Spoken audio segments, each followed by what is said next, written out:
कहा जाता है कि पाते हैं सम्मान जगत पर तपोबल से सुर, जाति जाति चिल्लाते केवल कायर और बिहार के मुख्यमंत्री नीतीश कुमार को आप क्रूर कह रहे हैं। गाना फेमस हुआ था, अब बिहार में मार देम गोली का पार। विकास के नाम पर अब सिर्फ और सिर्फ जातिवाद का जहर बोया। जिस जंगल राज की दुहाई दे दे के सत्ता पर आसीन हुए थे, उसी बिहार राज को फिर उसी लेवल पर ले जाके छोड़ देंगे जिस लेवल से उठाकर दवाई, सफाई, रोजगार, कमाई। बिल्कुल सही बात है। और लाठी चार्ज भी करा रहे हैं और दवाई भी दे रहे हैं। इनकी योजना तो लोग इनको भी देख लिया, हिंदुस्तानी है, हम बिहारी है। अब हमारी पहचान हमारी जाति होने जा रही है कि हम किस जाति से बिलोंग करते हैं। बाहर सरकार, धन्य है यह सरकार। बिहार में जातीय जनगणना हो रहा है, अभी घरगणना हो रहा है। कुछ दिन बाद से जातीय जनगणना शुरू हो जाएगा और आपसे पूछा जाएगा कि आप किस जाति का है। अगर बिहार में गणना होना होता तो शिक्षा का हो जाता, बेरोजगारी का हो जाता, गरीबी का हो जाता, तो बिहार के लोगों का कल्याण हो जाता, बिहार में रह रहे लोगों का कल्याण हो जाता। सर, आप किस जाति से हैं?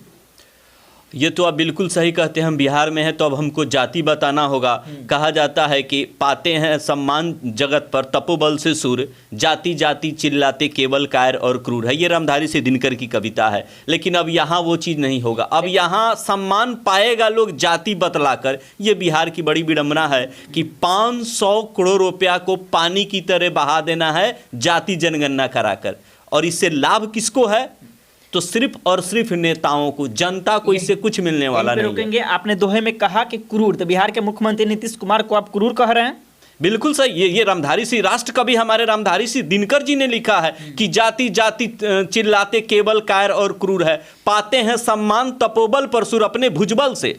तो अपनी कर्म से आदमी पहचान बनाता है, न कि अपनी जाति से। लेकिन आप बिल्कुल सही कहें, बिहार में अगर रहना है तो एक गाना फेमस हुआ था, अब बिहार में मार देम गोली का पार में। अब एक नया स्लोगन चलेगा कि भाई बिहार में अगर आप आए, बिहार में रहते हैं तो अपनी जाति ऑन रिकॉर्ड आपको कराइए कि आप किस जाति से बिलोंग करते हैं।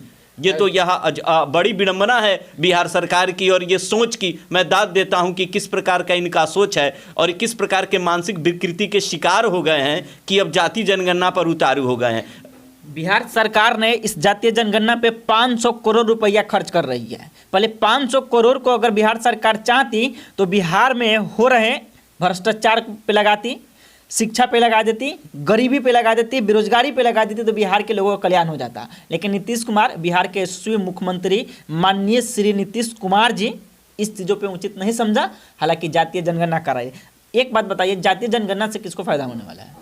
जाति जनगणना से ऑफकोर्स नेताओं को फायदा होगा और खास करके सत्ताधारी नेता जो है उनको फायदा होगा। उसी अनुसार टिकट का वितरण करेंगे। जिस विधानसभा में जिस जाति की संख्या ज़्यादा होगी उसी जाति को उसका लाभ मिलेगा और उसी को टिकट मिलेगा। और इस तरह पूरी तरह बिहार जातिवाद जैसे दुष्यंत में एकदम बिल्कुल समाहित हो जाएगा और विकास के नाम पर अब सिर्फ और सिर्फ जातिवाद का जहर बोया जाएगा।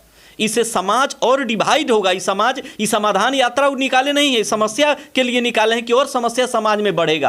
अब बताइए, जिस राज्य में का शिक्षा स्तर पूरे भारत के सभी राज्यों से निचले पायदान पर है, जिस राज्य में लगभग 225 करोड़ लोग राशन कार्ड पर निर्भर है, जिस राज्य में सारे चीनी मिल बंद होते जा रहे हैं, जिस राज्य का लोग पलायन से ग्रसित है, दूसरे राज्यों में जाकर पढ़ते हैं, जहां के बच्चे शिक्षा हासिल करके दूसरे देशों में, दूसरे राज्यों में चले जाते हैं, उस राज्य का मुख्यमंत्री इन सारी समस्याओं के समाधान करने के बजाय जाति जनगणना कराने के लिए उतारी है। यह किसी न किसी रूप से साबित कर रहा है कि यहां का मुख्यमंत्री मानसिक बीमार हो गया है। वो अब मानसिक बीमार कर रहे हैं। बिहार के मुख्यमंत्री यशस्वी नीतीश कुमार जी समाधान यात्रा पर निकले हैं, लोगों की समस्या का निदान करा रहे हैं। एक उनका सबसे बड़ा योजना, बिहार में शराबबंदी किए, सफल रहा क्या असफल रहा बताइए पहले। नहीं तो शराबबंदी तो बिल्कुल सही सफल है, तो उसी चीज को सफल बनाने के लिए समाधान कर रहे हैं। यस, वो तो इतना सफल कर दिए कि दिखता कहीं नहीं है, मिलता सभी जगह है। अच्छा। और होम डिलीवरी का सिस्टम कर दिए, समाधान कर दिए।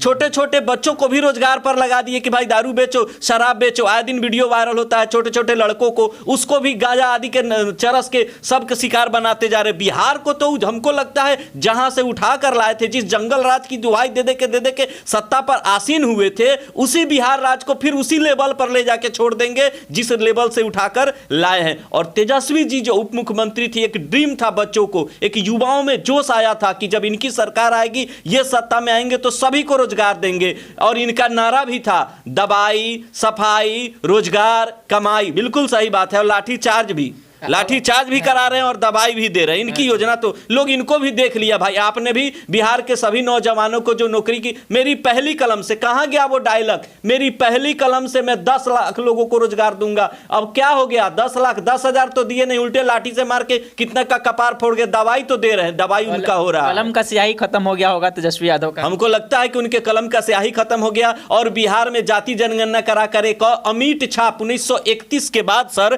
पहली बार बिहार में जाति जनगणना होने जा रही है और जाति जनगणना केवल और केवल नेताओं को फायदा पहुंचाएगा। लोग अब कह रहे हैं कि जंगल राज रिटर्न हो गया, तो ये भी कहा जा सकता है कि जाति राज भी बिहार में हो गए। हाँ, अब जाति राज हो गई। लोग अगर आपसे पूछ रहे कि किस जाति का है तो गुस्साइएगा नहीं ना। अब तो नहीं, आपको सरकारें आपसे पूछ रही है, सरकार के पास आपको डाटा देना होगा किस जाति से बिलोंग करते हैं, ये तो आपको बताना होगा। और समाज, पहले समाज ही में ही लोग कहता था कि हम जातिवादी बिरादरी नहीं मानते, हम लोग इंसान हैं, हम लोग हिंदुस्तानी हैं, हम बिहारी हैं। अब हमारी पहचान हमारी जाति होने जा रही है कि हम किस जाति से बिलोंग करते हैं। बाहर सरकार, धन्य है यह सरकार। लेकिन अब बिहार में बिहारी के नाम से गर्व नहीं होना पड़ेगा। बिहार के लोगों को अब गर्व होना होगा कि हम राजपूत समाज से, हम भुयार समाज से, हम ब्राह्मण से, हम तेली से, पासवान से हैं, हम चमार से हैं। इस चीजों पे अब गर्व होना होगा बिहारियों को। अब अजूबा राज है, मानना पड़ेगा। अजूबा राज है। अब बिहारी सबसे लोगों को चिरना नहीं पड़ेगा। नहीं, अब तो आपको अब जाति नाम से ही बुलाया जाएगा ना कि यहाँ इतना ब्राह्मण है, इतना फलना जात है, यहाँ ओबीसी इतना है, ईबीसी। अब ये सब कार्ड है, राजनीतिक कार्ड है, हथकंडा है जो सरकार आजमाएगी और अपने उल्लू सीधा करने के लिए, अपनी कुर्सी बचाने के लिए ये जाति जनगणना कराया जा रहा है। और बिहार में समता का अधिकार लाए, कोई पढ़े नहीं, इसी जाति के जंजल में इस जो सिकड़ है, जो पहले से हमारा समाज बंधा था, जो आदिकाल में होता था, उसी तरह फिर से लेकर उसी बंधन में जकड़ने जा रहा है कि सब जातिवाद में उलझे रहो और जाति के नाम पर आपस में लड़ते रहो और हम अपना उल्लू सीधा करते रहे।